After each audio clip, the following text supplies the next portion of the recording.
to Switch Movies, a brand new segment that, like I said, brand new. So, how this works, we'll start with explanation, is I will be permanently not the only person working on something on my channel. I will be in every episode joined by my fabulous co-host. You probably recognize him from, winning 6 consecutive game show episodes and currently being a Hall of Famer in the Are You a Movie Oracle game shows. So everybody give a round of applause to my co-host, Ben! Hey guys, glad to be back, Ashley, and I'm real excited for this series.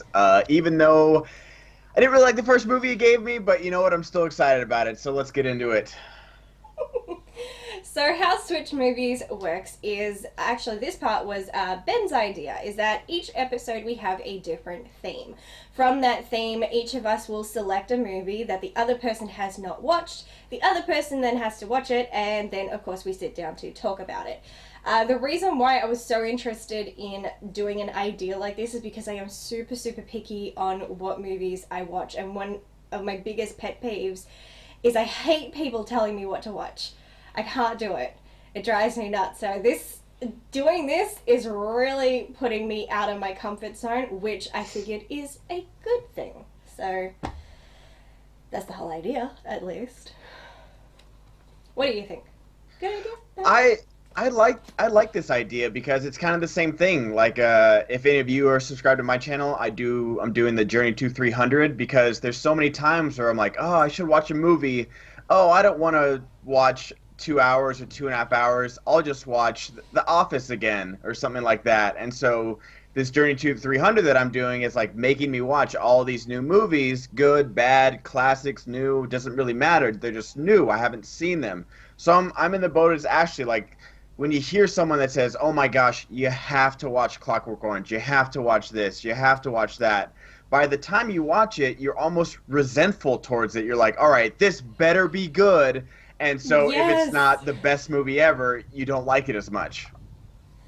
That is so true. I find one of the biggest reasons I get put off watching so many movies is the hype that is behind them. It's totally off-putting. I still, one of the biggest hyped things that I bitch about to this day is Don't Breathe. Everybody, for months, oh my god, it's the best horror film I've ever seen. It's the scariest horror film I've ever seen. And here I am, someone totally obsessed with horror, and I'm like, okay, those are some big words. And then I sat down to watch it, and I was like, I fucking hate this movie. Worst thing ever, and I will stand by that till the day I die. Oh, I didn't like Don't Breathe either.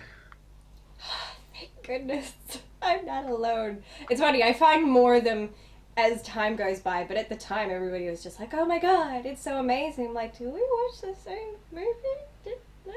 Okay. So today's theme is horror comedies.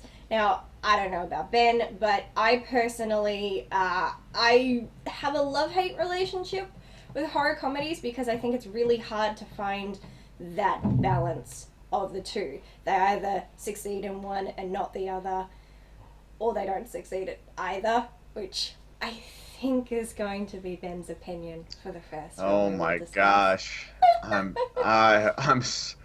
My teeth are grinding. I'm ready to get into this movie. Okay, let's do it then. So the first film, which was what I suggested for Ben to watch, I watched this last year and I loved it, so I suggested he give it a go, and that's 2018's Bloodfest, which is written and directed by Owen Edgerton, no relation to Taron. Ben, kick us off. Tell us what you thought about it. Is he related to Joel Edgerton? Because there's more than you think of Edgertons in Hollywood, surprisingly. I don't think so. I don't think he's related to Joel either. Okay, so this movie. So it seemed like a fun premise. If you guys haven't seen it, this kid who his mom gets killed at the very beginning of the movie, and Spoiler alert. It's the first 5 minutes, and it's gonna be a full spoiler because I don't know if you want to spoil Krampus or not, because that was my suggestion. But spoilers. I'm gonna spoil the crap out of this movie because this is a full-on warning for you guys to stay away from this piece of crap. So, So it does not explain why, but for some reason, this kid walking down into his kitchen and seeing his mother murdered, literally witnessing it. You don't know what happens to the guy. Oh no, wait, does his dad shoot him or something like that? Yeah, Dad Okay. shoots him. Somehow that inspires this kid to get really into horror movies for some weird reason. Because he didn't like them as a kid. I remember because he said, doesn't he say Well, that he just gets scared? no, no, it's more his mom who loves horror movies, and it seems like horror movies is something that they really bonded over. Okay. Okay. And so he's a kid, so initially he has initial fear, and she kind of was helping him, like, no, they're kind of like how you confront fear. And so I think after that, it was really just him clinging to horror films because they're kind of like all he had left of her. At least that's my interpretation. That makes sense then. I must have like it's I watched this like a month ago right when we first talked about doing this, so it's been a while. So he gets obsessed with horror movies and then it jumps to where he's like a junior or senior in high school and there's Bloodfest and it's this big horror themed rave slash big party slash haunted houses, corn mazes, all the stuff you want to go to if you're a horror fan. So they go to it. His dad is like this super against horror, probably Christian right wing guy, and so he sneaks out of the house, goes to the horror thing, and turns out that this is real. It's not horror themed. People really start dying in the most. It's, so they're like, oh, here's this person with a mask on. If this guy kills you, you're out of the game. And then like these two volunteers go up on stage and with really terrible sound editing they like she knifes both of them and then everyone's like, oh, is that real? LOL, I don't know, is it? And he's like, oh, but if you follow the rules you'll live through the night, which I thought was a really good touch. I was like, okay, this is going to be good if they follow the rules of horror. Like Scream, always went over the rules of horror. Cabin in the Woods, one of my favorite movies, always goes over the rules of horror. Like, oh, there's the virgin, there's the nerd, there's the jock. You don't stay in one place. You don't try and call for help. You don't say, I'll be right back. All those fun You rules. don't split up. Yeah, you don't split up. So I thought that might be a good twist. But nope, a bunch of dudes in chainsaws just come out and start killing everybody. The rules of horror do not matter in this movie. I'll tell you that right now. There is one instance where they say, oh, we have to keep moving. And that's it. That's the only time the rules of horror are brought up because I remember being so mad at that. It is not funny. It is not well directed. It is not well acted. It is not scary. There is nothing about this movie. And I'm not one, if you've seen any of my reviews, I tread very lightly when I go in on a movie because it takes a lot to make a movie. I realize that's a hard thing, but the twist you see coming a mile away, we can get into that later. I knew who the mask killer was, even though you don't. Really? You don't because you don't see him the entire time except for the very end, which I thought was pointless. And then all the gamers, and then the hipster guy running the full thing, like. There was little nuggets of potential in this movie, but they didn't do anything with it. I was so confused. I was like, why are you doing it like this when it should be the other way? Like they should have really emphasized the rules of horror and like there's the hookup girl or the cheerleader and the nerd in there and the guy that knows all about horror, which the kid apparently does, but that never really comes into play. Okay. I actually was kind of excited. This is a weird thing to say, but I was excited when Ben said that he hated it because I really loved it and virtually always disagree with everything he said, which makes it more interesting because there's more back and forth that way instead of us just going, I agree. That's kind of boring.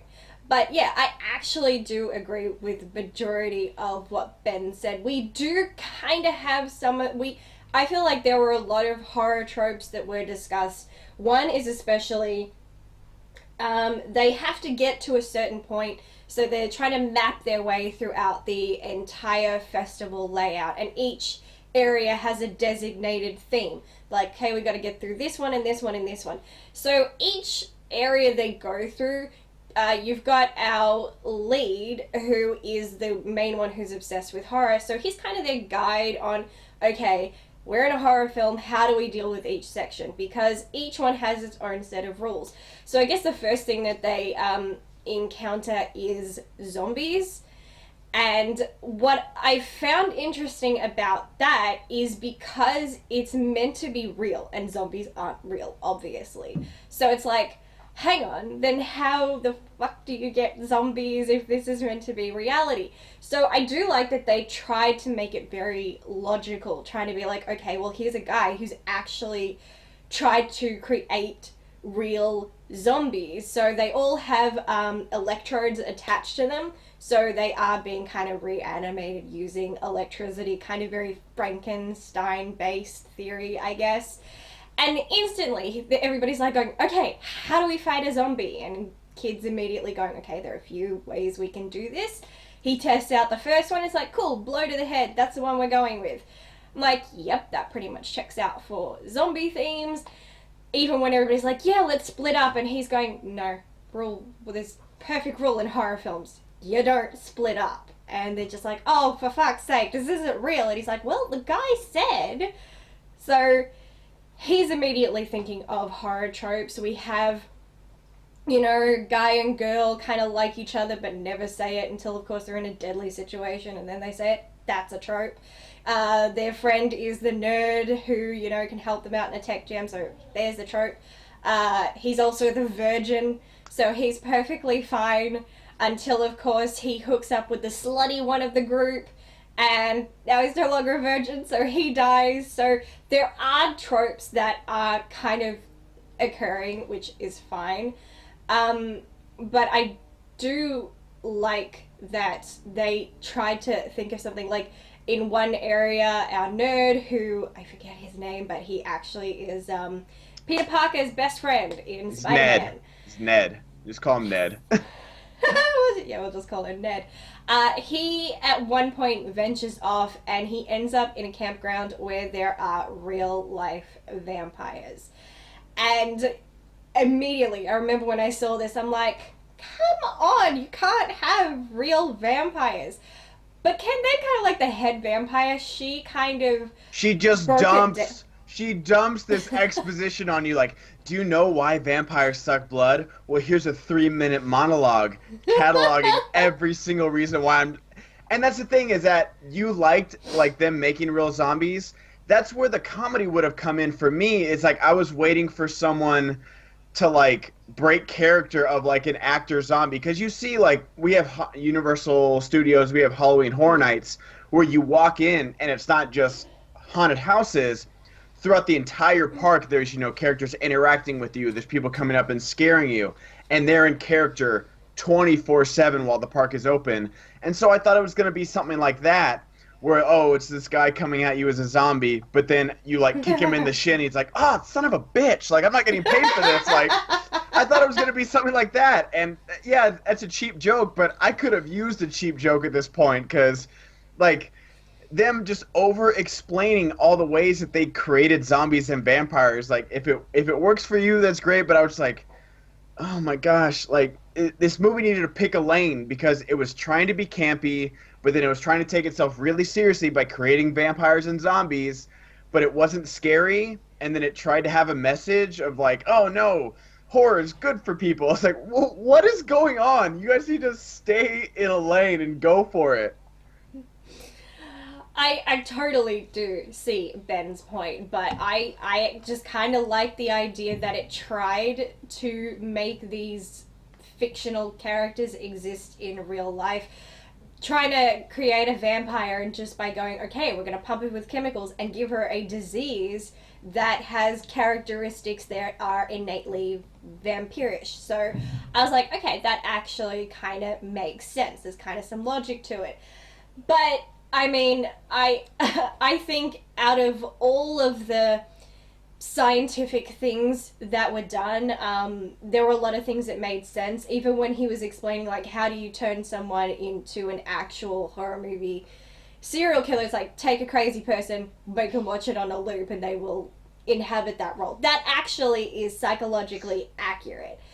But where I will admit that one part where they completely lost me is when we get to the end, we reveal that basically the kid's dad was the true mastermind behind it, and that he was really trying to teach his son and the world that horror is bad, that horror kills people. I will get into the logic behind that because it's dumb logic, I will admit. Logic. But it's the fact that he then says that in trying to create a cure for people who have mental problems, he basically he's talking about a lot of ethical practices that were violated going on here. Like, how does this guy still have a license, really? I forgot because I like I said, I saw this movie a month ago. I forgot like all like the serum that he gives people with the wristband, and it makes them throw up black stuff and just what is. Yeah, so basically he found that he was trying to do kind of control their tempers and their inhibitions and everything by sending an electrode pulse that would go from the wrist to the brain. But instead of it making them docile, it actually made them into raging, angry, maniacal, killers. And that can kind of make sense, there are people who've become killers due to head injury. That's a very small percentage, though. But, as Ben says, as soon as this is happening, they're immediately throwing up the blackest bile you've ever seen in your life. And while it makes sense that an electrode can turn people crazy, I don't understand how that would impact the lining of your stomach and make you start spewing black stuff out of your mouth like you're a character from, Evil Dead or something. That part made absolutely no sense, and I will be the first to admit that. Oh, that one part out of this whole movie, that's where Ashley draws the line, is the science of the human body at a blood fest that, oh no, this wouldn't upset your stomach, but it definitely could make you go crazy and murder everybody. Well, comme ci, comme ça. There's actually a fun. I don't know if I would classify this. I wouldn't classify it really as a fourth wall break. It definitely. I know now that I say that, it's definitely not. It is kind of meta, those aspects of the film. But we have an appearance of Zachary Levi, and he's actually playing himself. He is a guest at the fest. I think he was doing a karaoke thing with Zachary Levi, which, now that he's played Shazam, I think a lot of people would be signing up to do that. I actually did find that scene pretty funny. I will admit, second time watching it, a lot of the stuff I found funny, I didn't find funny the second time around, so for me it was kind of like a one-punch deal. But the Zachary Levi scene did still make me laugh. They're holed up in what's meant to be like the high school gym. It is actually the high school gym, but it's like meant to be like that's the scene you'd use for like a movie. And they're walking through and they find Zachary Levi, and he starts going into this tragic tale of how all his friends were slaughtered and massacred. This dumb bitch next to him is just like, oh my god, I loved you in Tangled. And they're all just like, that you recognize him from. You don't know anything else, but you recognize him as the voice from the dude in Tangled. And every time he's saying another terrible thing that happened and how a person he cared about was just completely ripped to shreds, she's just there saying, I have a magical hair too. And just saying the dumbest shit. And he keeps pausing like, is this bitch for real? And then she's still going, even when he's talking about, and then this girl, she could have been like the love of my life, and I never told her that I loved her, and I really should have told her, and she's still yapping away, and they're all looking at her like, you are a dumb bitch. And I actually thought it was funny, because she was a dumb bitch, and I thought it was a funny Okay, comment. see, like, that kind of stuff, just like in comedy in general, like, one of those jokes would work for me, and I think that might have been like the funniest part, because like she's not getting any of the horror references, and then like when Zachary Levi shows up, she doesn't know anything he's in, and then like, oh, Tangled, like of all things, like the thing like he doesn't have his face on, she recognized him from. But just like no one is that socially inept to where they will keep bringing up Tangled when this guy is like bearing his soul and being like, "Oh man, like I just escaped death 4 times and I lost all my friends." Like you can get away with one, maximum two, but she does it like 3 or 4 times. I'm just like, okay, you guys got the joke. Move on. Come on. You got to keep going. And then Zachary Levi dies. He does. It's true. His entire larynx is just snipped with a pair of rose shears. Um, I don't know. I guess I still liked it, especially because I know people like that. Like, I've had conversations with people where it's just, where I've actually said to somebody, it's so funny. It's like, it wasn't funny at the time. It's funny now to talk about it. I told somebody that my grandmother died. And so they started telling me about, oh, I know, but you know, I've just hurt my ankle. And I'm like, grandmother dead, your ankle doesn't fucking count. And they're still like going on about their shit and their poor foot and and they have to work a long shift, and I'm just like, really, bitch? And it doesn't matter if you try to say, and they're like, so what are you up to? I'm like, sitting here crying because my grandmother died. Did you miss that part? Like, what? And they're just like, oh yeah, I'm sorry, but back to me. So I know people like this. They're fucking idiots and they piss me off. So I mean, on that note, I was quite happy that she died. She should have died sooner, I think. I mean, those slutty characters they're usually like the first to go. So I was surprised that she lasted that long. That seemed to be like out of character for the horror tropes. Like, she definitely should have gone first. You know, definitely right after, if not at the exact same time as her director boyfriend. See, I think the director boyfriend, he should have lived longer because the bad guys, the assholes of the group, it's one or the other. They're either the first to die when they go off and they're like, "Oh, I'm gonna go take a piss because I'm so drunk. I'll be right back, babe," and then they're dead.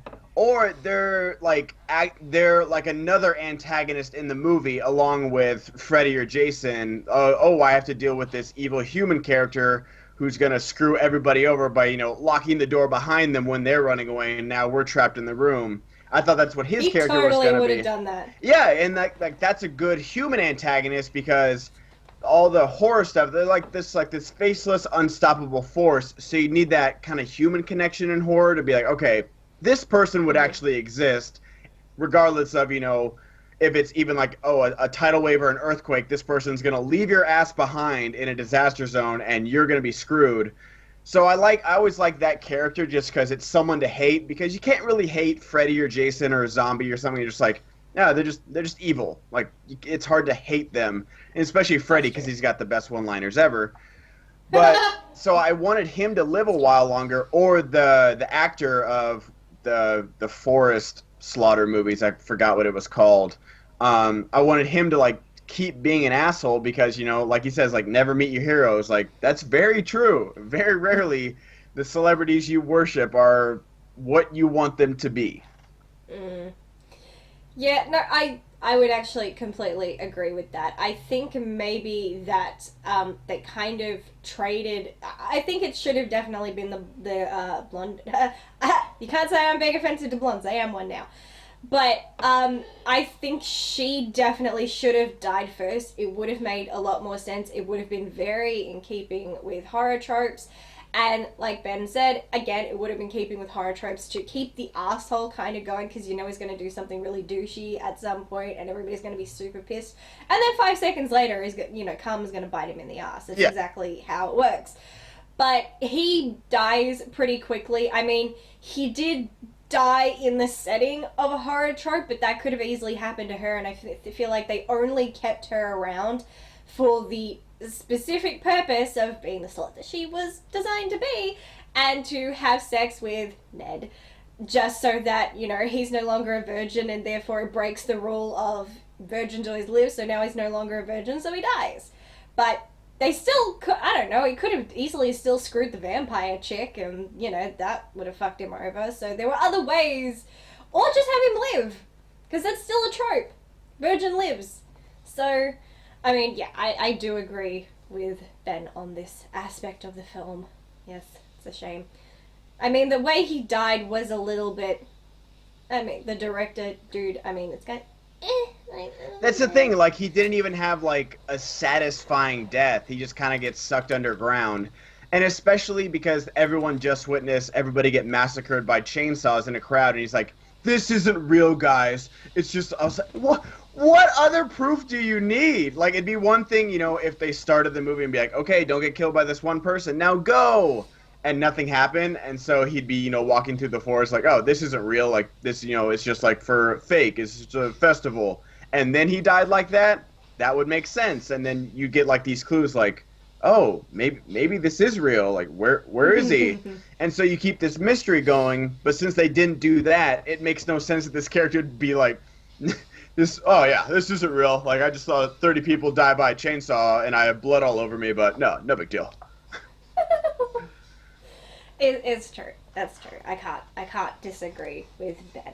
But I think for me, the two things that made it a film that I could watch again is that we at least have two characters. Whether it's intentional or not, both of these characters represent something very real in the real world that from someone who loves horror films and is a well, I'm not very welcomed in the horror community, unfortunately. But it's something you kind of notice other people doing in response to horror films, and I feel like the character of Anthony Walsh, who is the festival director, he's the guy who's orchestrated the whole thing, who's also the writer and director of the film. I will say one thing. I do have a tendency to think it's a bad idea if someone directs, writes, and casts himself in their own movie. You're just a little bit too much ego right there. Like, don't do Yeah. it. Don't do it. Especially when he's like, "Let me finish. My dream is though it's right there. Like it's gonna be perfect." I'm like, ugh.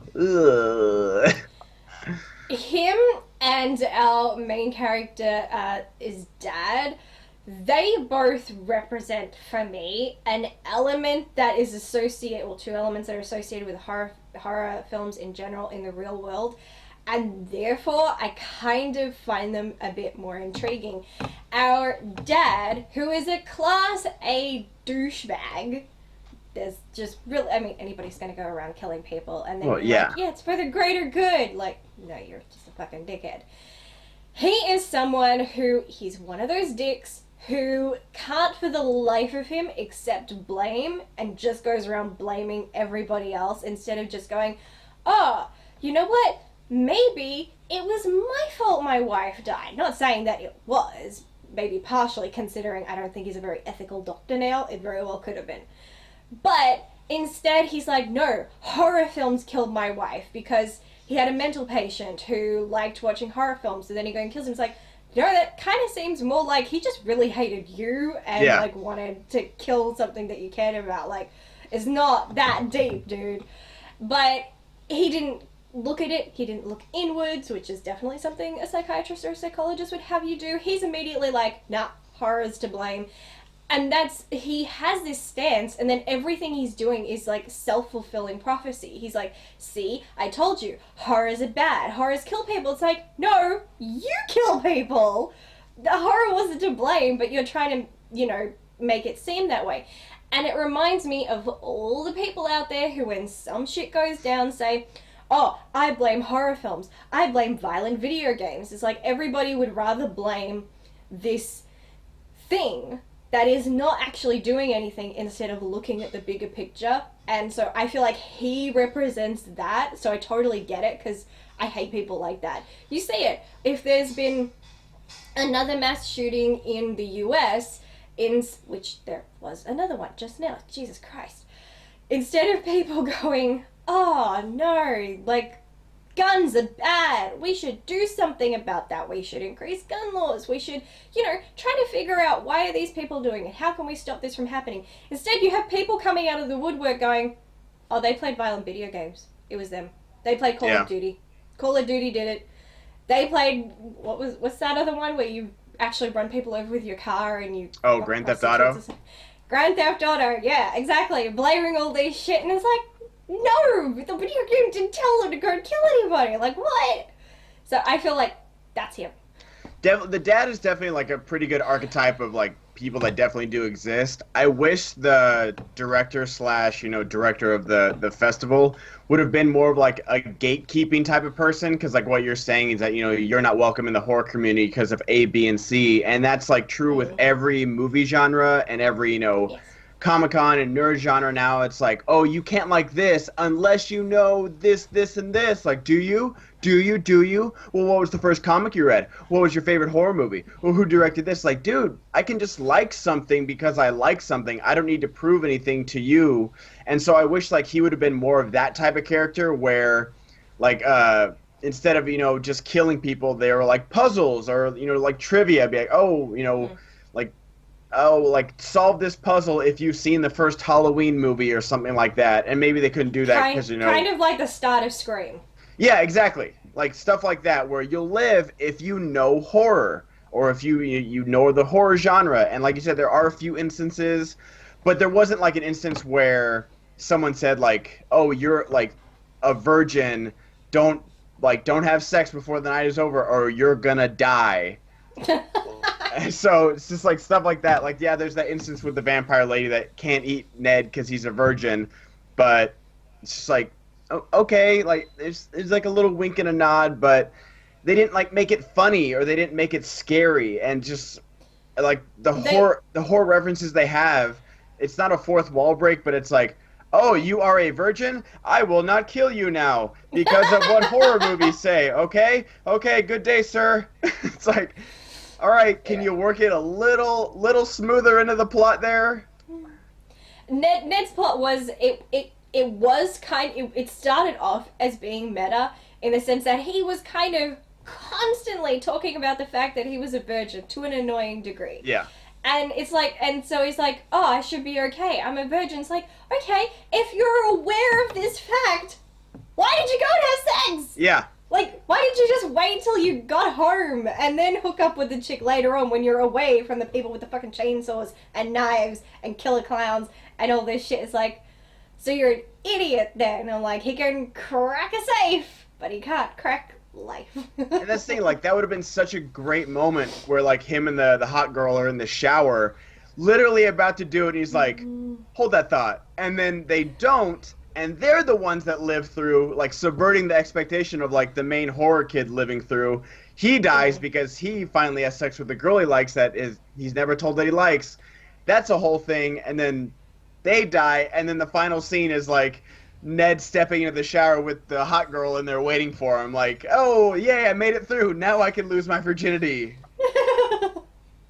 It's true. It's sad, but true. And I do again actually agree with Ben. See, it's funny how, though we have two vastly different opinions here, we can find some middle ground. Haha! That's what happens when you communicate. But I do agree with his stance towards the director/director. Because that would have actually been a pretty interesting approach, because gatekeeping really is such a big thing within communities and genres and subgenres and all that shit that's going on, and it's getting out of hand. But he does take another side that is definitely something that is happening in the horror community. Oh, you know what? I wouldn't necessarily say the horror community is people who are kind of arriving to the party late, if you understand what I mean. And for example, there's something I saw a while ago. It was after Us came out, and I kept seeing these tweets saying that Jordan Peele and Ari Aster and that they have brought horror back to life, that it had been dead for like the last 30 years. And all those people who love horrors, Jeez. all of us people who love horror films were like, where the fuck have you been? That is not remotely true. Just because, like, all the good horror films usually don't make it to the box office. They're not big blockbusters. Yeah, they're not successful. Yeah, I mean, like, they're successful within the community, but financially not usually. But nevertheless, they'll still, like, make, like, 10 versions because they know there is a group of people that are definitely going to watch it. And so when you hear these people come out who come and say, oh yeah, you know, horror is now back, and this is what good horror is, and this is what bad horror is, and it's like, well, no. And then you also have certain directors or scriptwriters, and they come in and they're like, I'm going to come in and do something new that's never been done before, and I'm going to revitalize the genre. And then people like me, who we've pretty much seen everything, we're like, okay, that sounds cool. We go and we sit down like, bitch, you literally just did everything we've already seen before. You somehow, because that person doesn't have much horror knowledge, they've come in thinking they're an expert, and they've just repeated everything that's been done before. And it's egotistical at that. And this guy is literally that. He came in with this big idea of horror's dead, I'm gonna bring horror back. And what was his big idea? It was, make a snuff film, which is not going to fucking sell, because the government's gonna kick your ass. B, his big bright idea was not necessarily to do anything new, it was to take every concept that has ever been done and put it into one thing, which is a terrible idea, and no smart horror person would ever do that, because these things in an actual horror film do not work together, because there is no real plot. But in the context of this film, you can do it because you're at a festival, you're meant to have lots of different things. But if this was an actual film, which he's got people, you know, with GoPros and, you know, he's chopping and editing footage, like, that wouldn't actually make for a story, because you're filming a bunch of people dying, but you're not filming a singular character. You don't actually have a hero. You don't have the sidekick. You don't have any characters in your story. You just have a bunch of people going around dying. Yeah. So his big idea of, I'm going to be so amazing, is like, you didn't actually do shit. So he represents all the people out there who, like, get on their high horse, think that they're going to do something new, and they've really just either done it worse or something that's already been done. Because his idea sucked. And it wasn't even his idea. And that's the thing, is that, like, even as, like, not even his character, but as the director making this quote-unquote meta horror comedy, he didn't say anything meta new. He was like, oh, these things exist. There's a lot of similar horror movies. It's like, everyone's known this. Even before Scream came out, everybody knew this. That's why Scream exists. And since Scream, there's been a lot of meta horror comedies or just meta horror movies that have commented on this. And, like, all the scary movies, good or bad, that's exactly what they are. Is like, they're just commenting on the tropes of a scary movie. And so it's just like, what are you trying to say?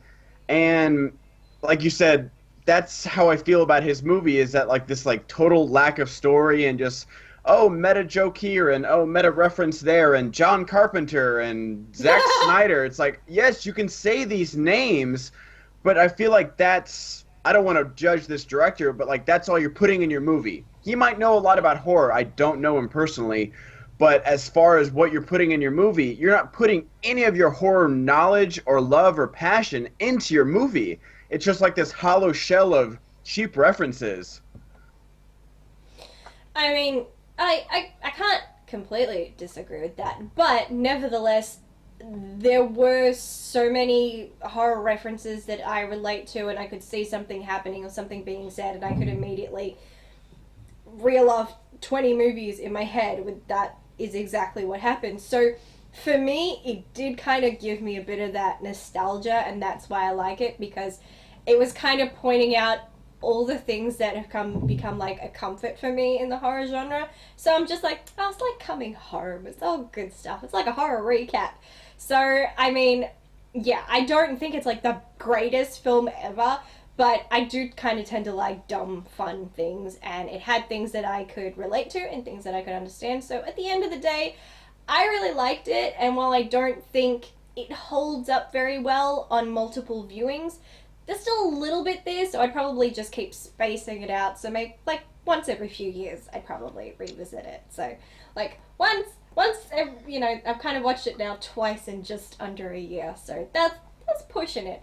But I mean, I ultimately ended up giving this film first watch. I gave it 4.5 out of 5 when I watched it because I watched it for Halloween last year.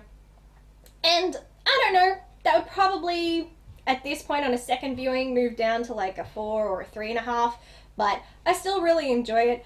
I would be very interested to hear what rating Ben would give it out of 5. 0. Like, I thought it. I'm not that harsh of a critic. I love me some dumb, fun horror movies, good or bad. Like, not The Birds, but Birdemic and stuff like that. Like, there's plenty of fun to be had in all those sci-fi movies like Sharktopus versus Mega Shark or whatever. Me and my dad love watching those movies because they're so amazing and the actors are trying so hard. That. They're so great. But there was like all the horror stuff was it was so skin deep for me because I don't know horror that well.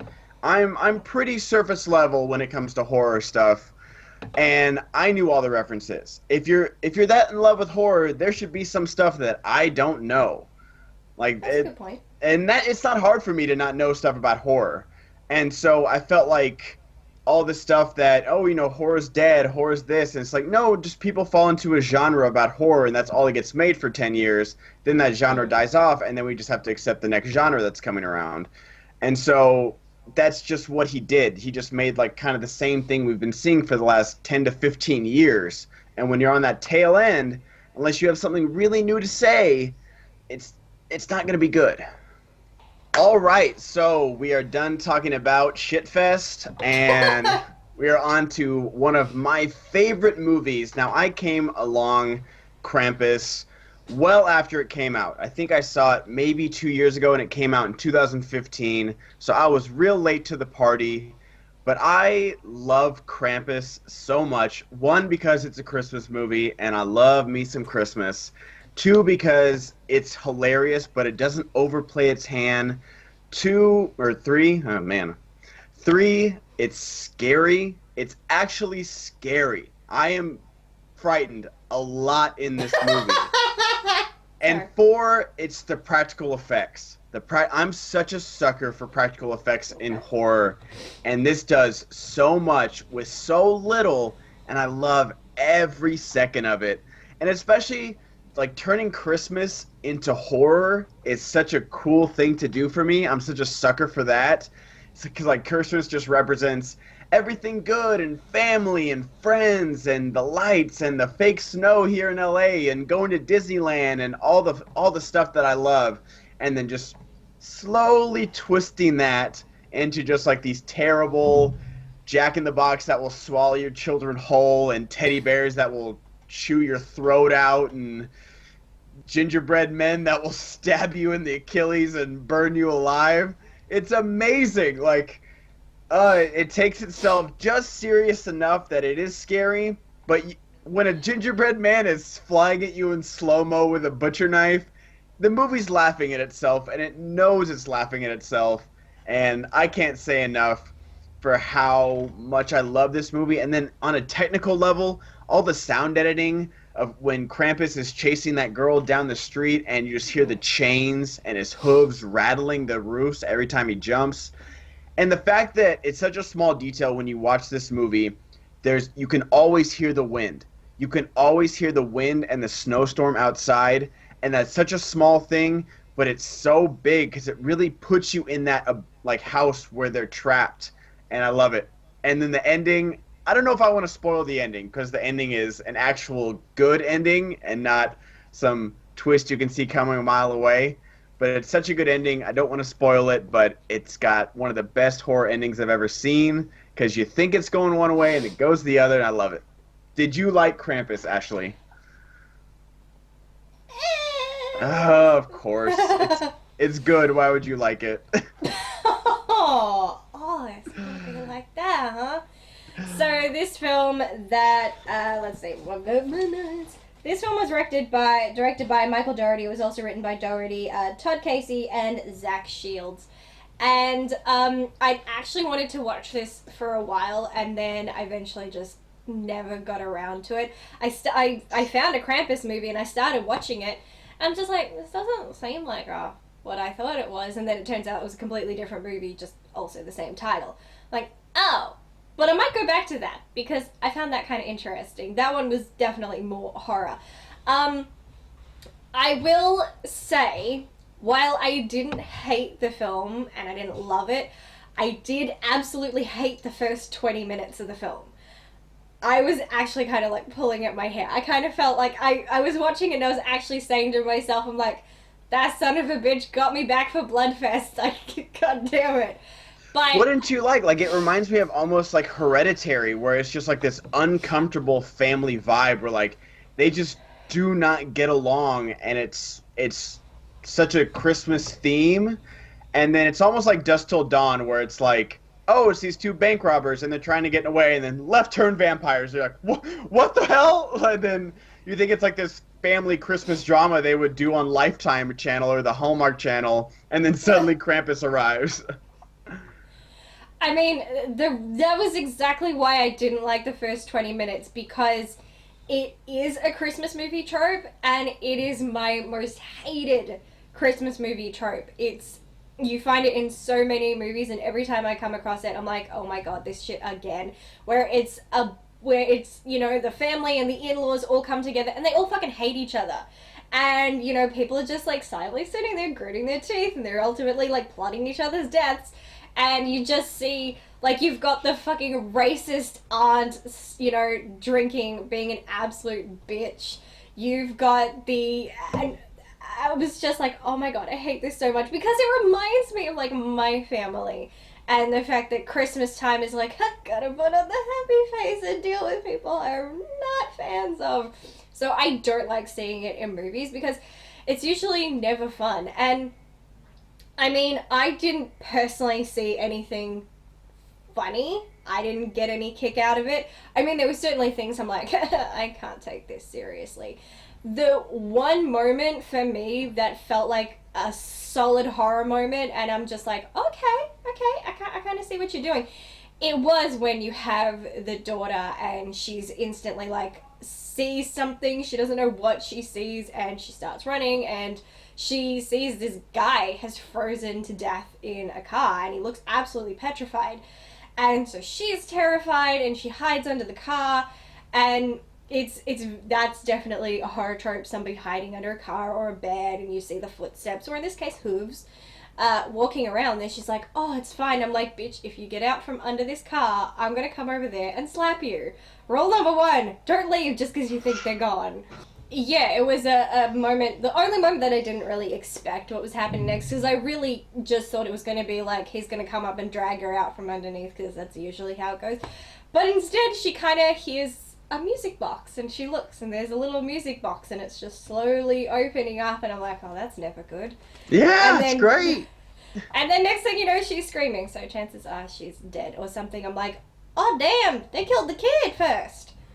They right? usually go for the kids first. See, like, everything you're saying is just like, oh, it's so good. Like, they never kill the daughter first. Sometimes it might be the son, and it might be someone like that. And then, like you said, like the family dynamic with, you know, like the rednecks that love their guns, they end up almost being the saviors of the story. Like, you never think, like, you think they're just gonna, like, you know, drive off in their Humvee and get off. But no, what's his name?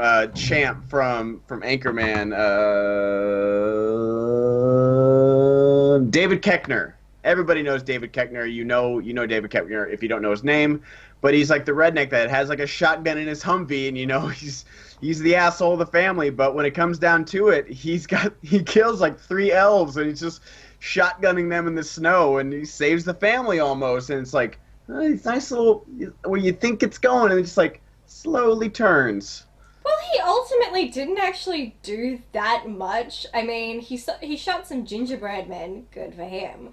But he was incapacitated almost instantly. You know, he got pretty arrogant, which that seems, you know, fitting with redneck conservatives.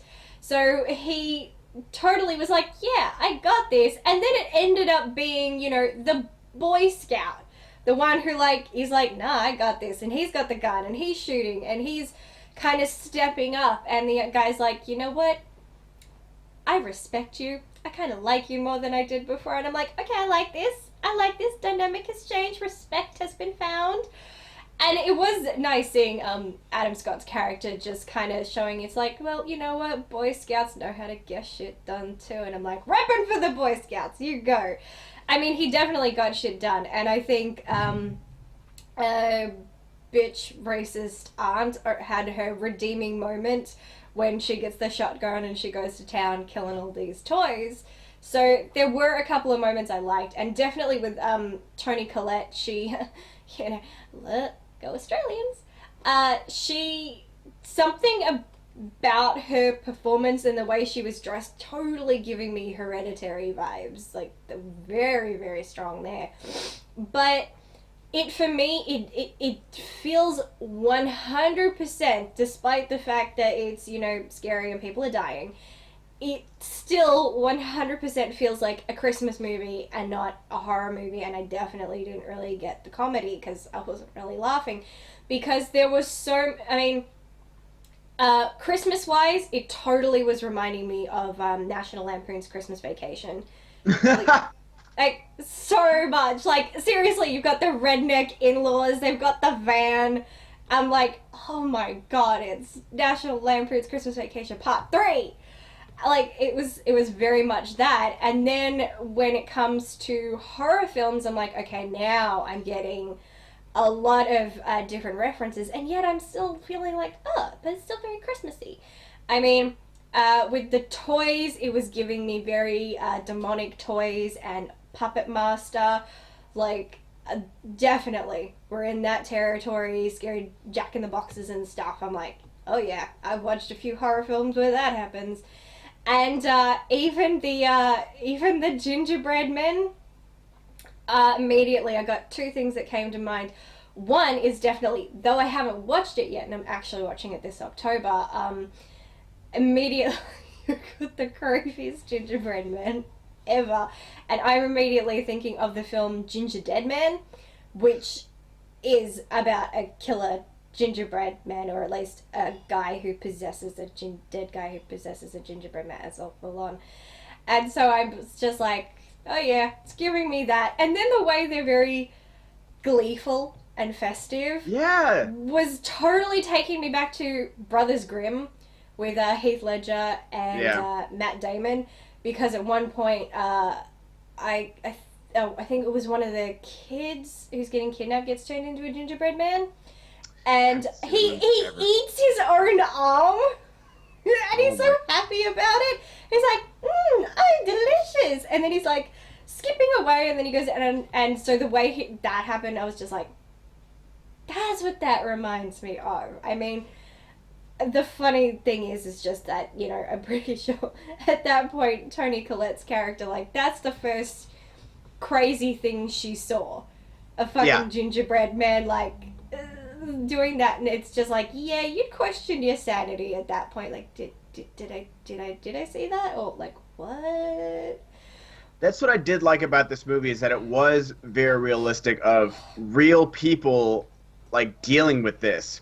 Like David Koechner, when he's like, oh, my daughter's missing, I have to go outside and look for her.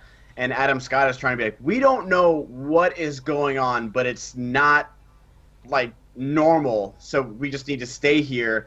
But your normal reaction would be like, I don't care, I need to go get my child. It's his child that's outside, so it's not like he's being some irrational asshole about it. He's like, no, my daughter's out there, like, I don't care what's going on, like, I have a gun.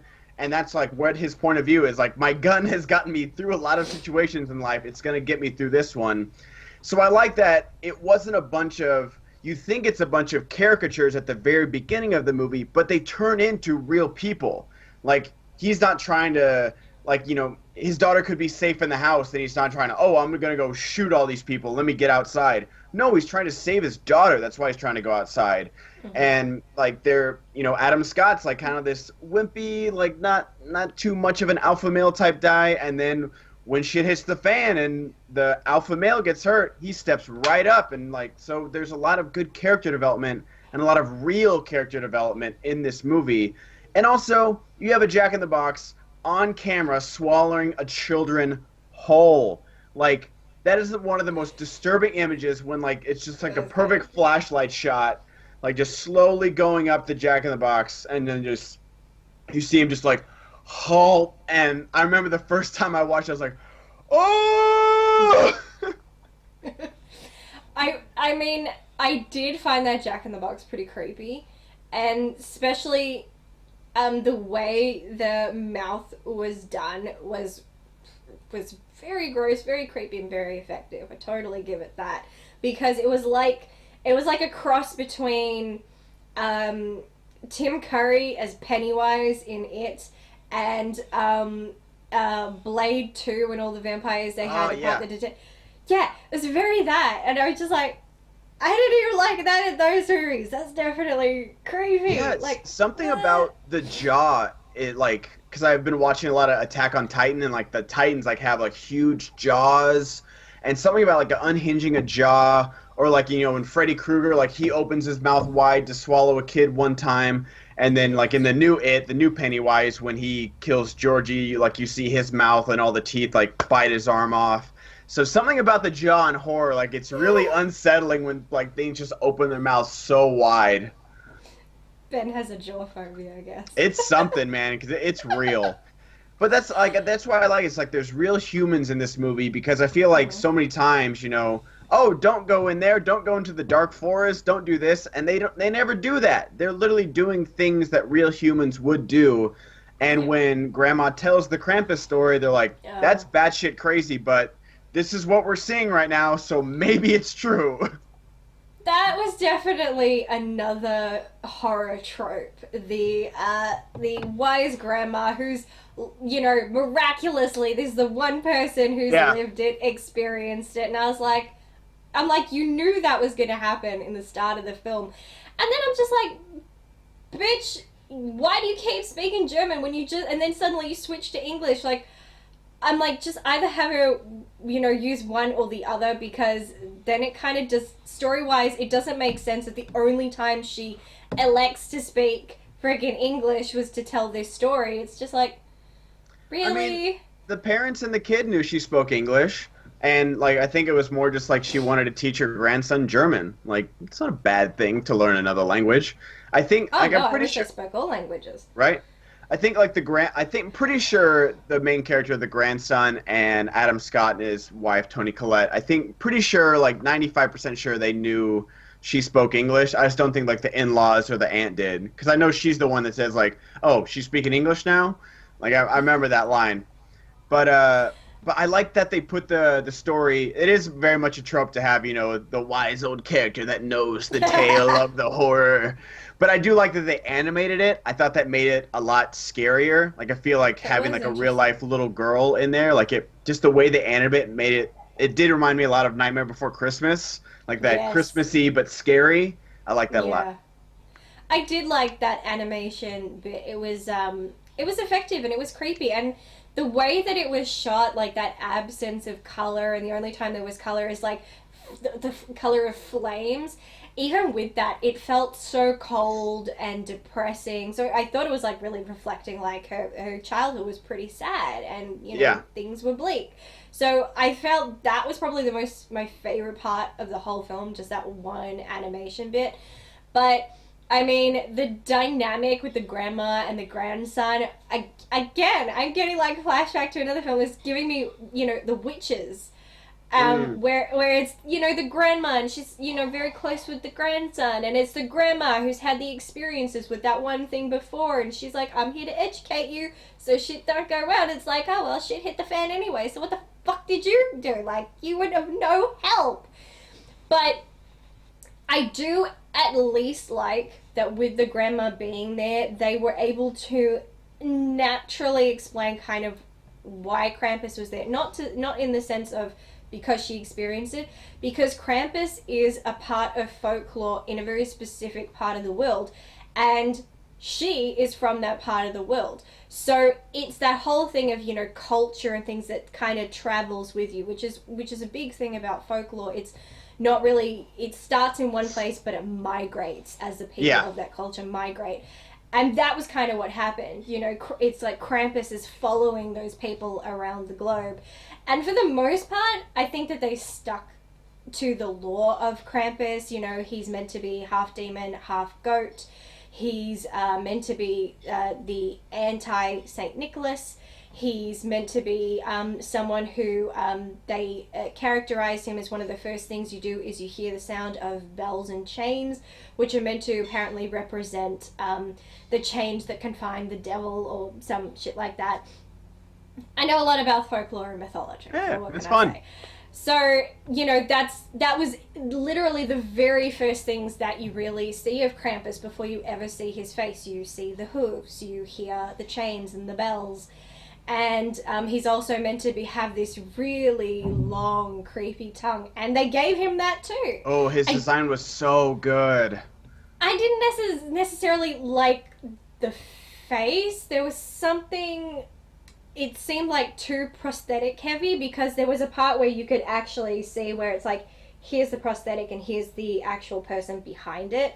And I didn't like that. I mean, it seems like such a small thing, but it kind of breaks me out of it if I can see, you know, how you made the illusion happen. Then it's no longer an illusion. Yeah, that's fair. I'm not really believing it. But I like that they kind of kept so much of the Krampus mythology. I thought that was really good. The only part that I didn't necessarily like them changing is that he appears because you lose belief in Santa and the spirit of Christmas. I'm like, that's pushing it. It wasn't so much, at least what I got out of it, it wasn't so much Santa himself. It was like you said, the spirit of Christmas, the spirit of being with your family. And Christmas isn't about, you know, getting gifts and presents and stuff. It's about like loving, and it's about family. And I think like that's when he lost it. Like he tore up the note because he's like, oh, it doesn't matter. Like Santa's not coming to our house because our family is torn apart. Everyone's fighting all the time. And when Grandma told her story, like, it wasn't because, like, I mean, I don't even know if her family, like, believed in Santa back then. I'm not sure. I can't remember if she said or not. But it was because her parents were fighting all the time. And the night before Christmas, like, it was the one time that she didn't hear them fighting. It's because Krampus literally threw them in a sack. Yeah, I mean, yeah, it's true. But it was just the... It was to say, because if that's the case, then my logic immediately goes to, then why the fuck isn't Krampus coming after everybody? Because as we saw, like that opening shot, which I really like, is just showing people 2 days before Christmas stampeding into department stores, beating each other up, being absolutely despicable people, which is so something that happens these days.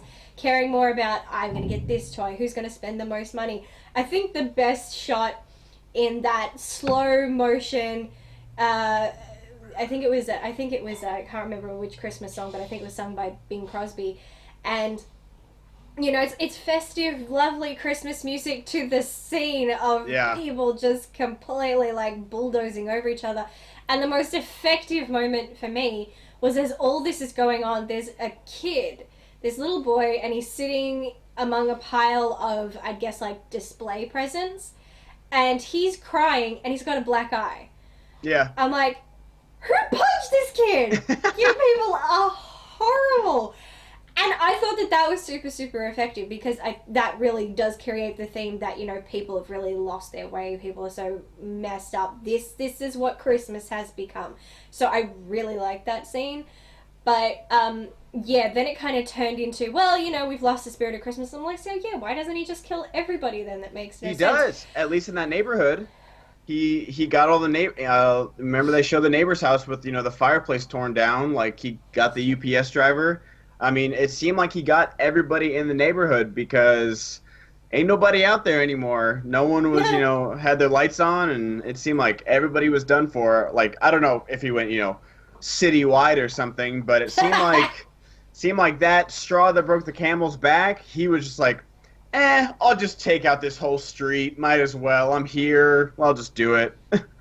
See, I honestly was not sure about that, because it wasn't on screen, and it was more hinted at but never really established. So I was kind of like, is it one of those things where, you know, we're going to get to the end and we find that, yeah, we think that it happened everywhere, but it was just like in this one house, but it looks like it was everywhere.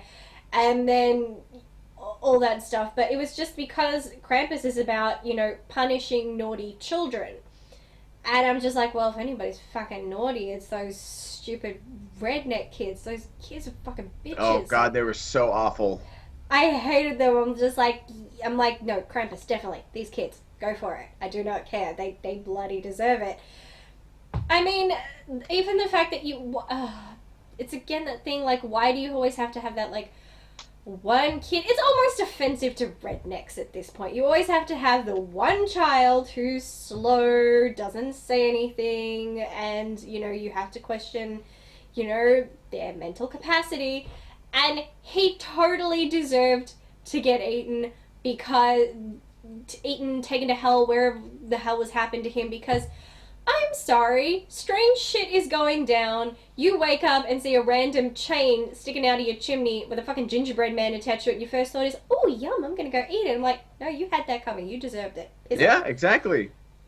So, like, it dips its toe in both waters, where, like, yeah, there are horror tropes, and, like, there are dumb people doing dumb things, but they leave the dumb things to the kids, at least.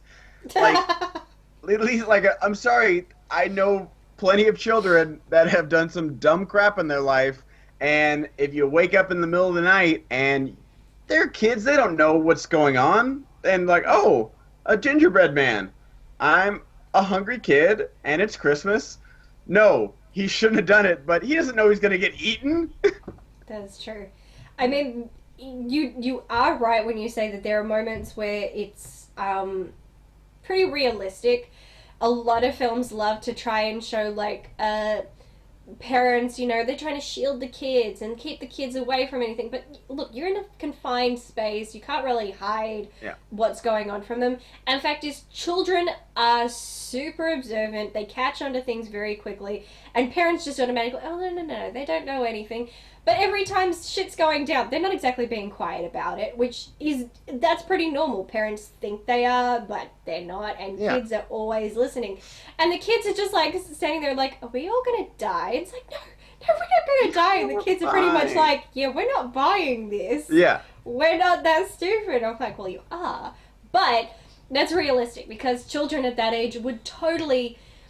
It's parental instinct to shield your kids, but... they're not that young. They're smart enough. If they're old enough to join the wrestling team, they're old enough to figure out there is a chance you may not make it through the night. That's a fact. And also, like you say, you're always talking about not splitting up. They all sleep in the living room that night, around the fire. So I feel like in a lesser horror movie that I'll be like, oh my God, what happened? All right, everybody go to your room, close the doors, and lock them. It's like, what? No, stay together around the guns. I was so upset when I'm like, damn it, Omi said, don't let the fire go out. And what'd you do? Yeah. You'll let the fire go out. Idiots. But another moment that I did really, really like, because I feel like it's a moment that is underappreciated in films, and it's something that I really look for, so I really love, and it had it, so I'm like, realistic. Love it. And it was, I guess this is almost like Ben's favorite scene, and it's everybody getting attacked by Christmas toys in the attic. And and it's just that moment, like, all the toys are pretty much winning at this point. I'm not sure how, but they're winning. I'll let you finish, but I'll push back on how. Because they're supernatural demonic toys? Well, I mean, like, watching Child's Play and Chucky, I never thought that that's why I was like, Chucky's never been scary to me, just because, like, it's a doll and I can easily beat them. But one, they all get surprise attacks, so they're all, like, injured before the fight even starts. And two, like, yeah, they are demonic. And three, they have weapons. Like, they're, like, stabbing people hardcore. It's not like, I'm gonna choke you with my teddy bear arms. No, he's like, I've got a butcher knife in my hand, and I'm gonna stab you in the back 4 times before you realize what's going on. That is true. But one thing, and I was actually talking to someone about this the other day, is when we were discussing myself and another male YouTuber, and I was breaking down what I don't like and what I do like in female representation of characters, and I said I really look for those maternal characters, because so many films like to depict maternal instinct as a weakness, that if you're maternal then you're soft and you're this and you're Yeah, of no use. I'm like, no, maternal instinct is not at like a all. superpower. It's a weapon. The expression is a mother lifting a car off her child for a reason. Yeah. And we had that moment, so I got really excited. It's just, there's the sister-in-law. She's totally kind of accepting defeat, and then she looks over and she sees her unconscious daughter and knows that this Jack in the Box thing has devoured her other daughter, and you just see that moment switch where it's Mama Bear has taken over, and she just came out swinging. She had an axe, and she used a freaking icicle as a weapon. She was stabbing a bear in the eye. She got an axe, and she's hitting this thing and hitting that thing, and she's going after her kids, because she in that moment was like, what the fuck am I doing? My kids need me. Like, nah, sorry, Yeah. piss off. And I was like, yes, go mom. That was a good moment. Yeah, I love so much about this movie, and it's become one of those, like, I'll argue till the day I die that Nightmare Before Christmas is more of a Christmas movie than a Halloween movie. That's a discussion for a different day. But this I can take either or. I've watched Krampus at Christmas. I've watched it at Halloween. Like, once either of those seasons starts, I can't wait to watch this movie because it just gets better every time I watch it. I mean, there are flaws in this movie, obviously, but the characters are just so enjoyable and they're so real. And maybe it's just because, like, I find Adam Scott from Parks and Rec funny and David Koechner from other things funny, and same with, you know, the racist aunt. She's hilarious and like Two and a Half Men and stuff like that.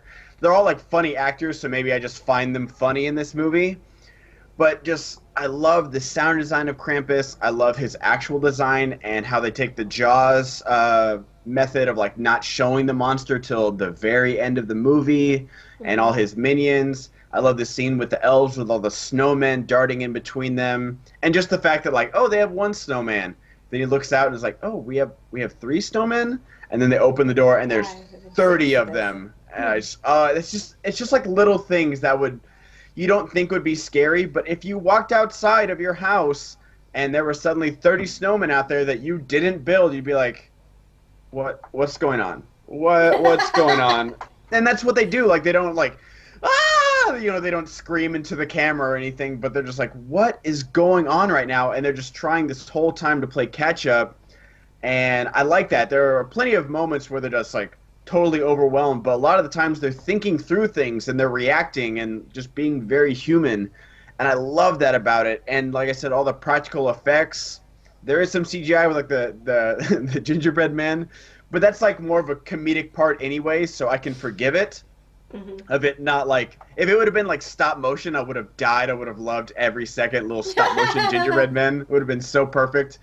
But like, that's the part where I laugh at, so like I can forgive the CGI, especially, you know, when they're on fire and running around. It kills me every time.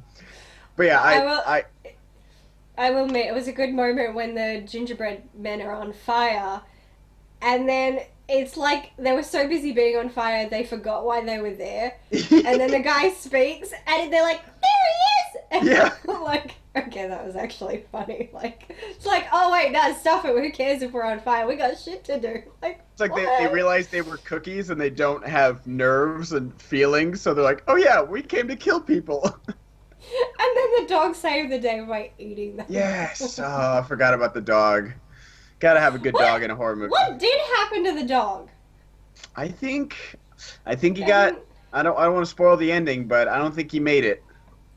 Because I don't recall seeing. I don't think anything come of I don't the think they dog. give him like a conclusion or anything. I'd have to like carefully watch because yeah, it's a good point. The I don't. dog was a she, for the record. Sorry. She was a bitch. Just kidding. Well, you know what I mean. But yeah, I mean, I think the premise was pretty interesting. I loved that kind of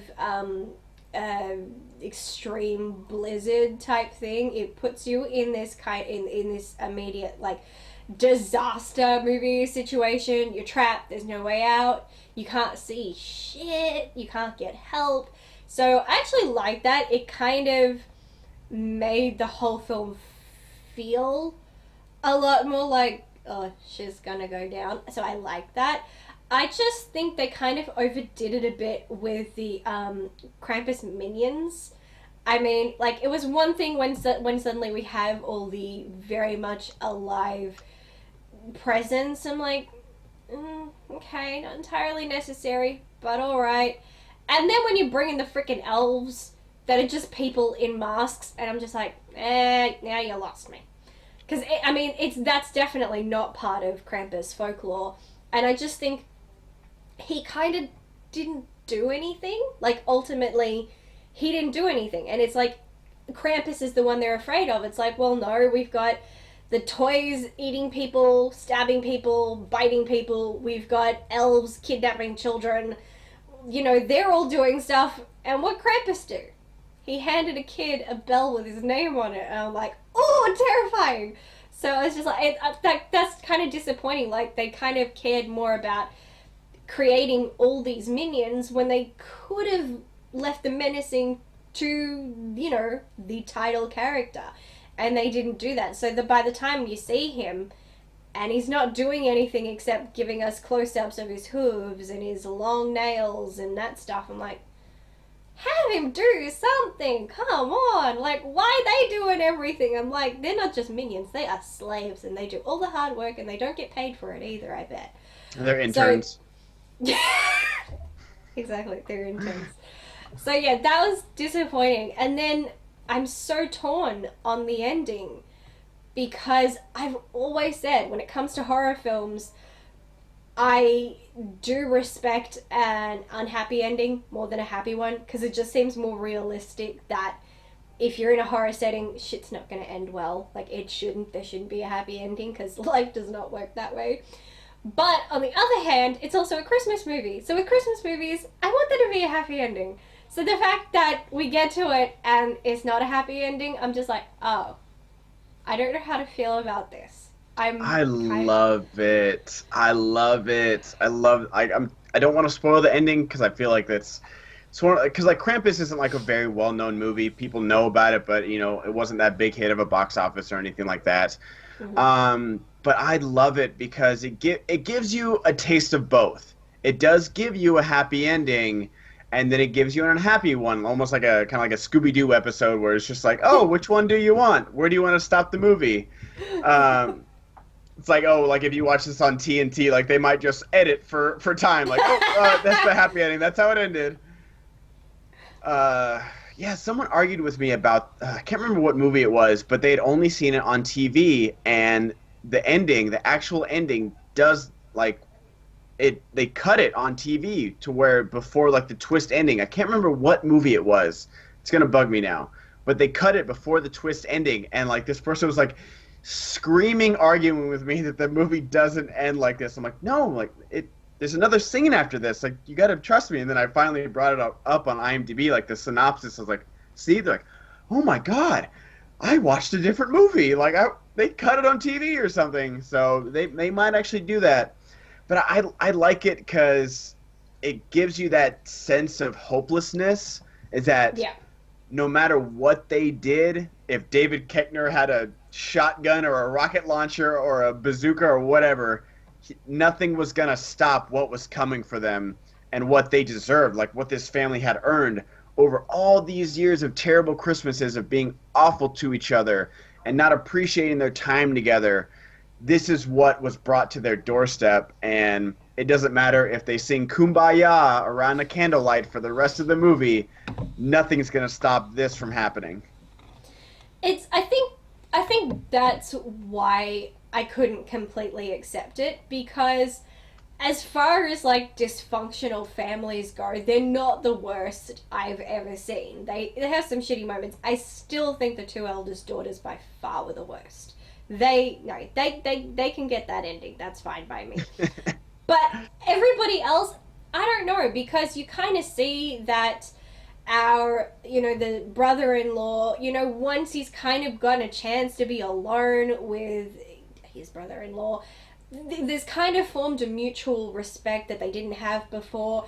The sisters have been forced to be alone, and they're kind of reminiscing about old Christmases and kind of respecting each other again. Like, she's respecting that, you raise a lot of kids, and you do amazing. You're raising 4 kids. I just had to raise 2. And then she's kind of looking at her and like, oh, I get it. This isn't like you showing off being all rich. You're trying to keep the spirit of like our mom alive and how she used to do Christmas. And so there were moments where people kind of were showing that they had redeeming qualities and that they weren't all that bad, and that things could be rectified, that you can learn from your mistakes and all that stuff. And I'm like, oh, yay. And then it's like Krampus comes along and he's like, I don't give a shit about that. Exactly. Fuck those people, man. Like, if someone puts a gun to your head and says, apologize for everything bad you've ever done, that's not a real apology. You just don't want to die. Like, but they pretty much kind of like, it seemed like they all thought they were gonna die. Like, everybody's trying to be optimistic, but it's like everybody kind of expects we are not gonna make it through the night. And so it's like, they could have just continued being assholes. If you think you're gonna die, it's like, well, if I'm gonna die, I don't fucking have to be nice to you. What does it fucking matter? But instead, they're just like, this might be my last chance to actually do better. And even the kid, like, he's tried 50 different ways to fix the situation. He's like, I take it back. And I'm like, does that work? And Krampus is like, no. And he's just like, take me instead. And I'm like, oh, no, that's good. Self-sacrifice. The grandma was saying, that people don't understand the meaning of sacrifice anymore. And I'm like, okay, self-sacrifice. That's a huge thing. It was big with Jesus. Surely that would work. And there's Krampus literally laughing at the kid. Like, you're going with him. Because like I'm like you. Some horror movies, like that whole torture porn era of horror movies, it seemed to really revel in like the unhappy ending to like a really disgusting degree, and I never really liked it. But this one, like, I felt it earned it. Yes, these people grew and came together, but everything of their past sins caught up with them, and it did not matter, and Krampus was there for a reason. Krampus gave them a lot of chances. They had been horrible to each other for years, but it was just when that kid finally tore that note up and he got, like, sent it up into the heavens, that was the straw that broke the camel's back. And as soon as that note went up in the air, Krampus was on the ball. He's like, all right, I've been warming up in the wings. Let's get it done. It's just ultimately a bit of a shame, because there was some characters, at least, like the baby, for instance. The baby didn't done nothing wrong. It's a baby. That kid didn't deserve it. And then of course, ultimately, the grandson. He did get into a punch on, but if you see that scene, he's the one getting his ass kicked, not the other way around. So I'm just like, having a negative thought doesn't make you a bad person, and he hasn't actually done anything wrong to warrant this. But it was kind of that moment of Krampus was like, well, I was going to leave you alone. I did walk away. You came after me, so stuff you. I gave you a chance. Like, yeah. I could totally hear her just saying that. I'm like immediately transported back to Scary Movie 3. And she's on the phone to the chick from The Ring, and she's just going, but there's a holiday coming up. Do you count the holidays today? Well, what holiday is it? Martin Luther King Day? Then no. Why not? Everybody at work's taking it off. Jesus fucking Christ, bitch. I'm giving you 7 fucking days. I can come over there and kill your ass now if you'd rather. It's like totally that. So it's like, her was like, hey, I left your grandma alone. I was gonna leave you alone. You just had to stick your foot in it. So Here we are. It's your own fault. It's just that kind of, I guess now that I'm saying all that in conversation with you, it does kind of go into the realistic realm of no good deed goes unpunished. And it doesn't matter what you do, you're kind of fucked anyway. So like you said, like the kid was good, and he was gonna be like, the messenger, the person with the bell that lives on. But he decided to try and be a hero, and Krampus doesn't like heroes. Apparently not. I bet he doesn't even watch Marvel movies. Ugh, gosh. So, ultimately, out of 5, what do you give Krampus? I'm expecting something high. I'm giving Krampus, for what it is as a horror comedy movie, I'm giving it a 5 out of 5. Oh, Yeah, this that's is high. right up my alley. It just on every level that of what it's trying to be as a movie. It's not trying to win Oscars, be a Marvel movie, be a big blockbuster. Mm-hmm. But for what it's trying to do, it does it perfectly. What about you, Ashley? Fair enough. For me, I'm still on the fence. There are things I liked, things I didn't like. I think I liked it more in discussion. There's a lot to discuss about it. But I don't know if it's something I'd want to revisit as like something I'd go back to for Halloween or Christmas with my marathons. So being on the fence, I'd give it a 2.5 out of 5. I'm in the middle here. Bloodfest got a 4.5 and Krampus gets a 2.5. Jeez. And I feel no shame about that. The None world is upside whatsoever. down. Well, this has been a really fun first episode, which kind of just goes to show I picked the perfect person to be co-host. I think for the most part, on a lot of things, Ben and I have a lot of overlap on things that we agree with, and our taste kind of the same for the most things, but there are also a lot of things we differ on, which I think leaves a lot of great room for discussion. I think it's a lot more interesting if you can talk to somebody who has a completely different opinion to you on something, and then you kind of find a middle ground, because it's not really fun if everybody's like, well, I disagree. Okay, well, that's the end of that conversation. Then it's Right. I agree. Well, where do we go from there? So I'm really looking forward to the next episode. We're only going to do about one a month because Ben's got his shit, I got my shit. So we're only going to do one of these. Each episode will have a different theme. And Ben, do you want to tell everybody what next episode's theme is? So next episode, we decided to do book adaptations. There's so many great movies that have been adapted from books. So we had another wide array of selections. And luckily for me, my selection for Ashley was very easy because she hadn't seen one of my favorite movies of all time. Ashley has not seen No Country for Old Men, which is a great book, by the way, if you guys haven't read the book and you've only seen the movie. But it's one of my favorite Coen Brothers movies, and I believe it won the Oscar for Best Picture. If not, it won Best Supporting Actor and plenty of other awards. And Ashley, what was your selection for me? For me, I'm going to one of my favorite films, as long as I try not to think about who directed it, and that is The Ninth Gate, which is adapted from the book The Club Dumas, which originally was a Spanish book, but obviously there are English versions for anything. So that's what he's going to be watching. So we've got our assignments.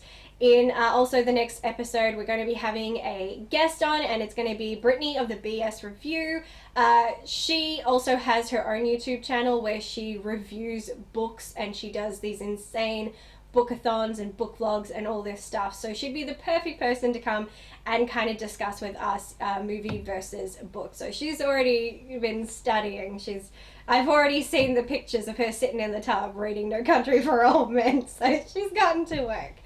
So, thank you so much for watching this or listening or whatever the hell is going on wherever you are. And please go and check out all of Ben's stuff. He knows what he's talking about, not just from this, but he has won 6 consecutive game show episodes of related to movie trivia. So, go check him out on Twitter, on Facebook, on Instagram, especially on YouTube. Can we just get this man to like 400 subscribers like soon? Because I don't know about him, but those numbers are kind of bugging me. I really appreciate it, Ashley. This is a lot of fun, and like you said, like I love doing movie reviews, but honestly, like talking about movies is what I love to do. So having another person to, like go back and forth with, and even on stuff that. This is such a perfect example is that you gave me a movie that I absolutely hated and you loved, but we didn't scream at each other. We didn't, like, kill each other. we like talked about what we loved and what we hated, and I agreed on some stuff that you loved, and you agreed on some stuff that I hated. And same with Krampus. You didn't really love Krampus that much, and I love Krampus, but you can actually discuss things on the internet. It's a crazy concept, I know. But before Twitter got as big as it is, and before YouTube got as big as it is, people could actually have discussions, and you could talk with people about things you disagree with. You just don't have to call them a cuck or a shill or a Always brainless using idiot polite because words. yes, I'm using very PC words because I've been called much worse than that with my tiny tiny following somehow. Same But here. yes, this was a great great time, and we might have to bump this up to twice a month because I had so much fun doing it. Oh, who knows? The possibilities are endless. But in the meantime, we will be catching you in the next one, so stay tuned for that. So until next time, bye! Bye.